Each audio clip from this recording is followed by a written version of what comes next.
Hello, आप सभी का स्वागत है जेएस शिक्षा केंद्र में।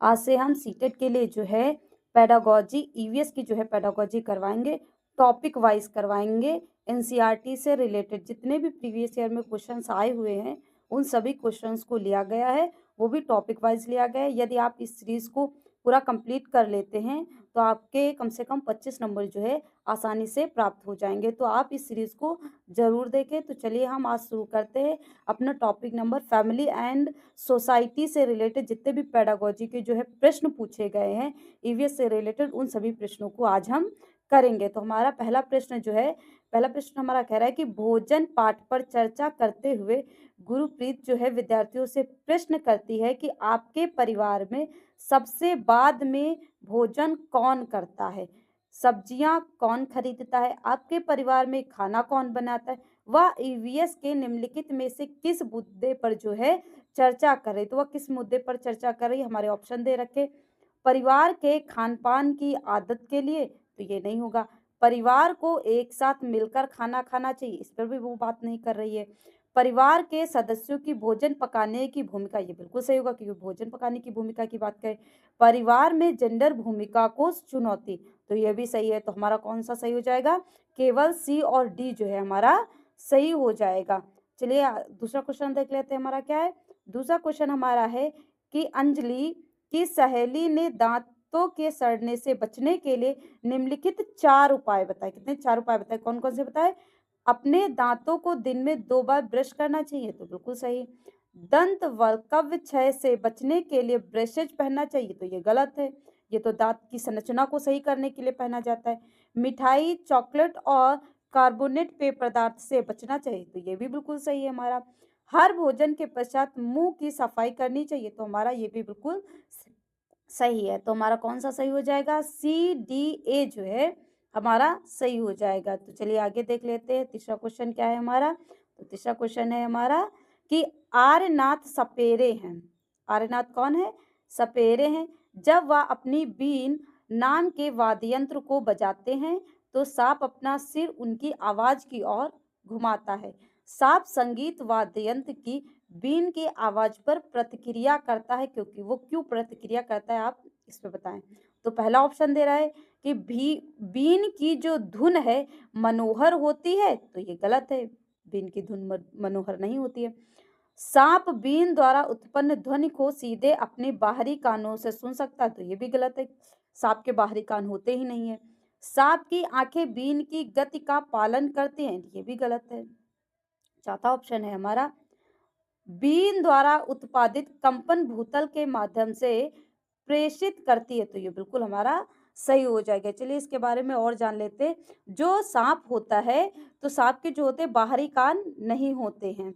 वो क्या करता है, भूतल पे जो कंपन होते हैं उसे महसूस करते हैं। क्या करते हैं? महसूस करते, और महसूस करके ही क्या करते हैं, उसके प्रति जो है प्रतिक्रिया देते हैं। जो उनके द्वारा कंपन उत्पन्न होता है उसी के द्वारा जो है प्रतिक्रिया देते हैं। और समझ लेते हैं जो 4 हैं, 4 जो है जहरीले सांप होते हैं। कौन कौन से होते हैं? कोबरा होता है, इसको भी याद रखिएगा, पूछता है कि कौन कौन से जहरीले सांप होते हैं। तो कोबरा होता है, कॉमन क्रेट होता है, कॉमन क्रेट होता है दूसरा। तीसरा रसेल वाइपर होता है, रसेल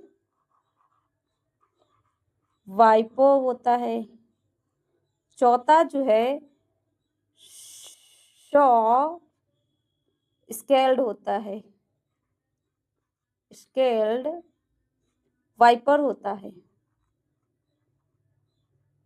इसे हम अफाई भी बोलते हैं।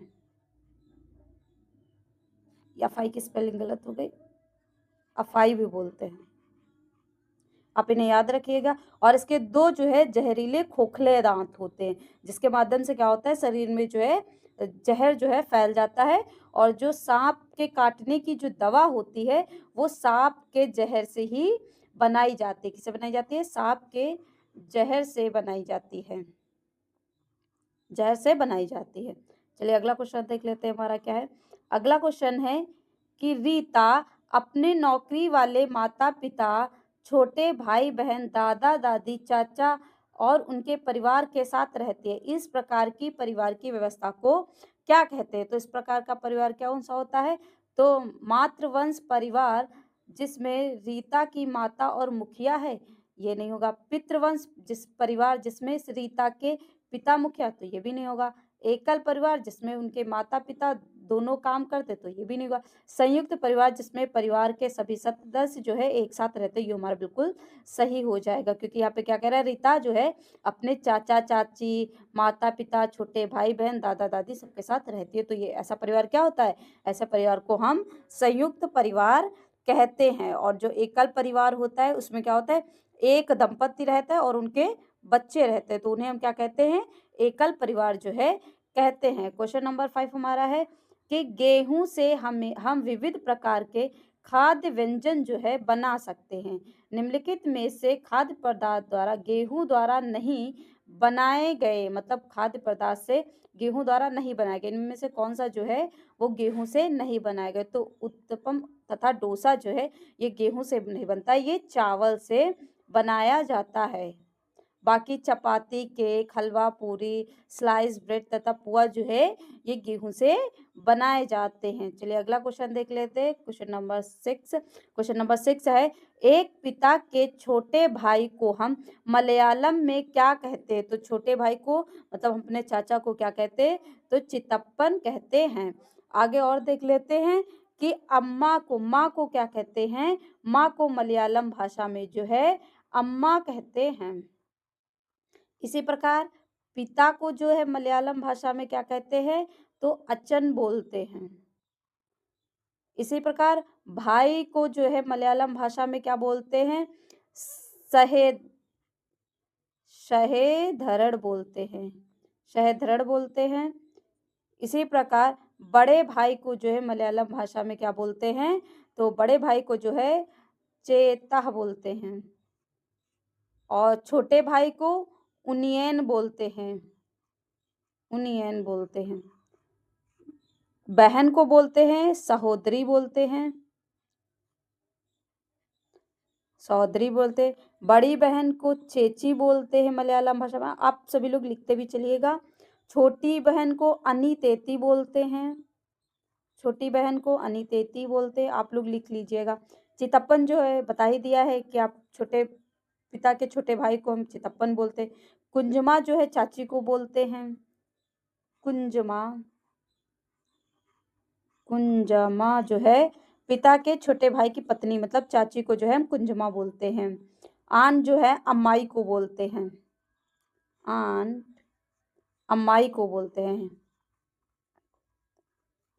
चलिए आगे 7वां नंबर क्वेश्चन देख लेते हैं। 7वां नंबर क्वेश्चन हमारा है कि परिवार के संदर्भ में निम्नलिखित में से कौन सा कथन सत्य है? सत्य कथन पूछा है।